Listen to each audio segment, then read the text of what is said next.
Hey guys, Crystal Thompson here for Studio Katia. Welcome back to the Studio Katia channel. Today we have a really cool technique. We are heat embossing with the creative stencil called Mosaic Hearts, and we're going to be using this beautiful blend of White Puff Twinkle Embossing Glitter with the Mosaic Hearts. That's going to be the background to our card. Then for our sentiment, we're going to be stamping Thankful for Your Kindness using a beautiful array of pink, and this is Sweet Sugar Plums from Stampin' Up! For our embellishment, we're going to be using April crystals. And then let me show you our cardstocks that have been cut and are ready to go. So for our card base, we're going to be using this 5.5 by 4.25. Then we're going to mat this, and this is the part that's going to get stenciled, and this is just 1/4 of an inch smaller on each side. And then this is going to serve for our thankful, and then we have our strip ready for the For Your Kindness. So let's get started. All right, friends, so we have our Mosaic Hearts ready to go, and I have my cardstock that's going to be heat embossed. So we're going to flip this over, and I have a piece of purple tape, and this is just card maker's tape that will hold things in place, but it's not permanent. And so really think about the placement of your hearts, and I'm kind of just going to wing it here and do a half heart on each side. And you don't have to use a ton of tape. It really is just to hold it together for you. If you don't want to use tape, you could use what they call pixie spray or sticky spray. Okay, now we're going to move on to heat embossing with our stencil. So I have the Simon Says Stamp embossing and watermarking, so you can use whatever you like.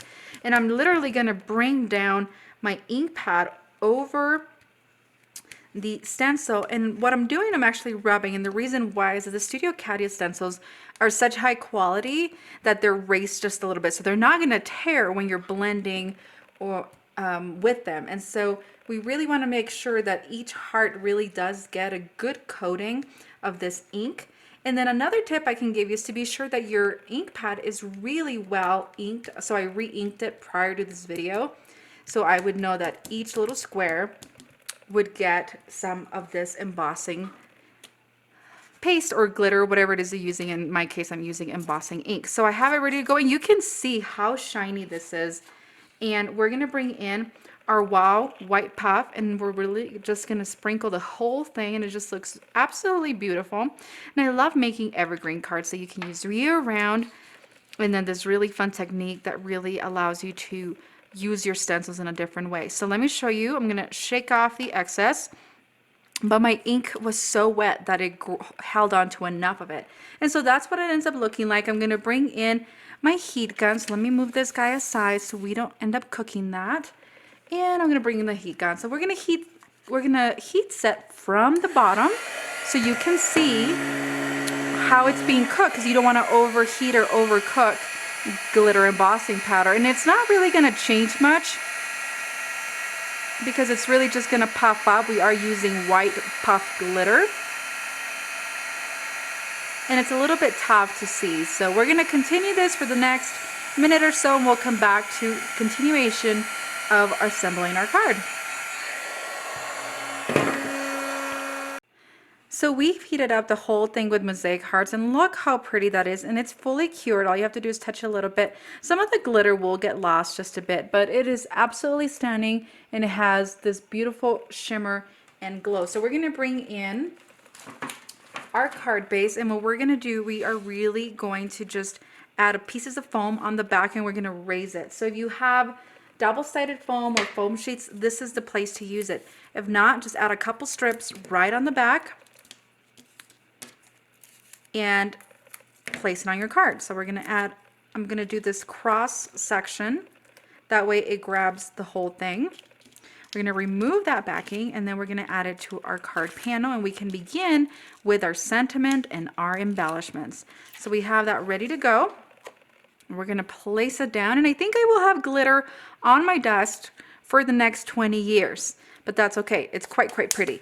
So we have that ready to go. We're going to set that aside, and we're going to move on to the stamping of our sentiment. So I'm going to bring in my Stampin' Up! Sweet Sugar Plums, and it's just a really pretty purple. You can use whatever you got, and this is nowhere endorsed by Stampin' Up! It's just a good ink pad. I'm going to grab that Thankful. We're going to ink it up, and then we're going to bring it down on this white Nina cardstock, and it's the same cardstock that I'm using for the card.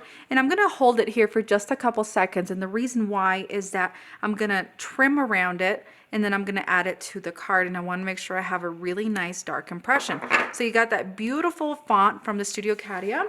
Then I'm gonna bring in my second strip, and I have my sentiment for your kindness ready to go, and I know it fits perfectly. So again, I'm gonna ink it up,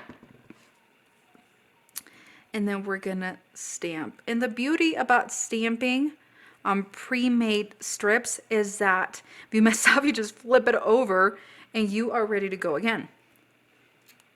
So again, super, super pretty. We're gonna bring in our detail scissors. I'm gonna cut the end of this, trying to leave enough room, make sure it's straight. And then I'm gonna bring my detail scissors over here, and I'm going to fully fuzzy cut this thankful.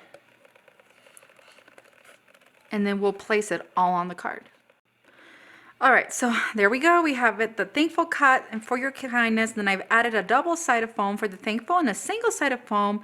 So I'm gonna come in and just add it right on that side, and I'm gonna place this thankful for your kindness right under it. And as you can see, by adding an additional layer of foam to the thankful, it just makes that more dimension. It looks quite pretty, doesn't it? So for the last step, I'm going to use the April crystals, and I absolutely love these. And then we're going to come in with our aqua Tombow glue, and honestly I wanted to keep this really clean, kind of a frosty, wintry, pretty card. So this will be perfect to send post-Christmas. Thank for everybody for all those lovely gifts. Then we're going to grab our pickup tool, and we're going to come in. So I'm going to do 2 of the iridescent crystals here, and then I'm going to grab the clear one. And you can come in and do additional, but I'm going to keep it pretty simple on this because there's so much glitter and so much going on. And guys, as I finish this up, I want to thank you so much for spending a couple minutes with me here on the Studio Cadia channel. Be sure to click like, that way you get more videos like this, and then if you click subscribe, you will get notifications about new videos here on the Studio Cadia channel. Crystal Thompson here. Have an amazing day.